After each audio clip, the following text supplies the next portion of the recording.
જો સાદા વ્યાજના આવા દાખલા તમને પૂછાય કે 5800 નું 8.5% લેખે 2 વર્ષ ને 3 માસનું સાદું વ્યાજ ખાલી જગ્યા છે. સૌથી પહેલા તો સૂત્ર શું થાય? I બરાબર સાદા વ્યાજનું PRN ના છેદમાં 100. હવે એમાં P શું આપ્યું છે આપણને? તો કે 5800.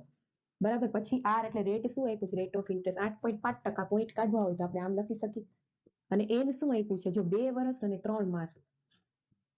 2 વર્ષ ને 3 માસ. એક વર્ષમાં કેટલા મહિના હોય? 12 મહિના. 2 વર્ષ એટલે 24 અને બીજા 3 વધારાના એટલે ટોટલ 27 માસ થયા. પણ આપણે જો વર્ષમાં ફેરવવા હોય તો 27 ના છેદમાં 12 કરવા પડે. એટલે શું આવે? 9 ના છેદમાં 4 વર્ષ. બરાબર. હવે આ આપણે મૂકવાનું બધું રકમમાં.